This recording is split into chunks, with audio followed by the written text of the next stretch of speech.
रीवा जिले की त्योंथर तहसील का भूभाग उत्तर प्रदेश के सीमावर्ती क्षेत्र होने के कारण त्योंथर क्षेत्र में नशे की खेप ज्यादातर उत्तर प्रदेश के रास्ते से ही आती है। हमारे संवाददाता से विशेष बातचीत में सहकारिता प्रकोष्ठ कांग्रेस ब्लॉक अध्यक्ष के तिवारी द्वारा बताया गया कि इन दिनों जब मैं क्षेत्र भ्रमण में निकलता हूं तो वहां पर लोगों के द्वारा चाहे किसान हो, मजदूर हो, व्यापारी हो, केवल एक ही बात निकलकर सामने आ रही है कि इस समय नशे के बढ़ते प्रभाव के चलते युवा वर्ग इसकी चपेट में बड़ी तेजी के साथ गिरफ्त में फंस रहे हैं। पहले तो युवा इसे मजाक मजाक में सेवन करते हैं, उसके बाद नशे के आदी हो जाते हैं और अपने घरों में परिवार के साथ लड़ाई झगड़े भी होने लगते हैं।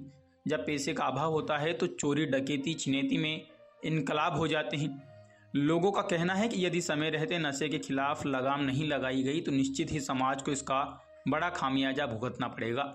नशे के बढ़ते प्रभाव को स्थानीय पुलिस कहीं ना कहीं नाकामयाब भी रही है। इन दिनों क्षेत्र में कोरेक्स, गांजा, नशीली दवाएं और इंजेक्शन बड़ी तेजी के साथ क्षेत्र में नशे के सौदागरों के द्वारा बेचा जा रहा है, जिस पर समय समय पर पुलिस प्रशासन कार्यवाही भी करती है, लेकिन इसका असर बड़े नशे के सौदागरों पर नहीं हुआ। बेखौफ होकर नशे का व्यापार कर रहे गली मोहल्ले में नशे का सामान बड़ी आसानी से मिल जा रहा। यदि स्थानीय पुलिस प्रशासन का ध्यान इस ओर नहीं गया तो युवा वर्ग जल्द ही बूढ़ा हो जाएगा।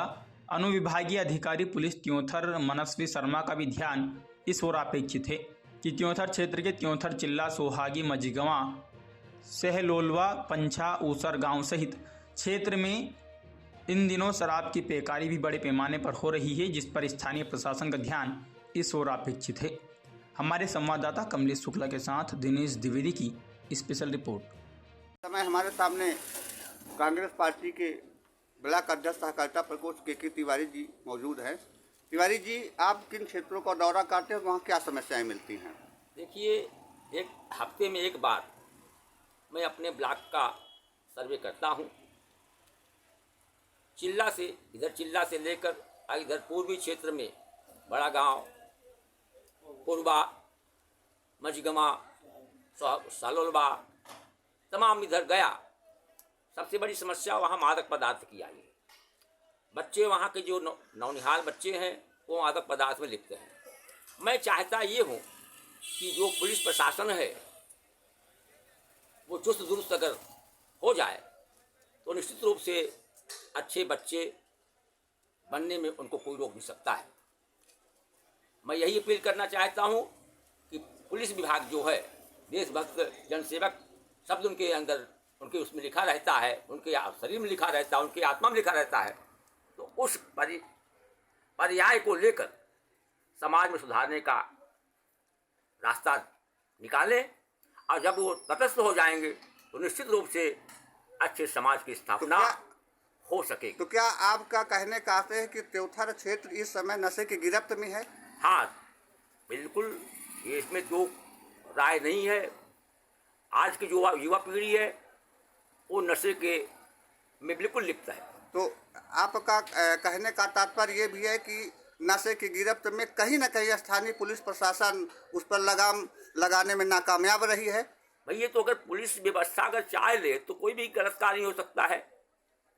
असंवैधानिक कार्य सब ये हैं और संविधान की रक्षा करने के लिए हर विभाग को अधिकार दिया गया है। तो इनका जो विभाग दिया गया है पुलिस व्यवस्था को कायम करने के लिए समाज में, तो अगर ये लोग तटस्थ हो जाएंगे निश्चित रूप से कुशल समाज की स्थापना होगी। आज के बच्चे कल के कर्णधार बनेंगे। समय समय तो पुलिस कुछ न कुछ कार्रवाई करती रहती, लेकिन अंकुश पूर्णता नहीं लग पाते। इस संदर्भ में क्या कहना चाहेंगे? हाँ, समय समय पर पुलिस छापामारी करती है संविधान की रक्षा करने के लिए और अच्छे समाज की स्थापना करने के लिए, किंतु उनके प्रयास पर भी कहीं न कहीं गड़बड़ी समाज में होती रहती है। त्योंथर नगर की स्थिति क्या है? त्योंथर नगर में भी जो नई पीढ़ियां हैं, 70% बच्चे नशे के लिप्त में बिल्कुल लिप्त हैं। मैं चाहता हूं शासन प्रशासन से, खासकर पुलिस विभाग से, वो संविधान की रक्षा करने के लिए बैठे हैं। स्वच्छ भारत का निर्माण करने में पूर्ण सहयोग प्रदान करने का अधिकार है।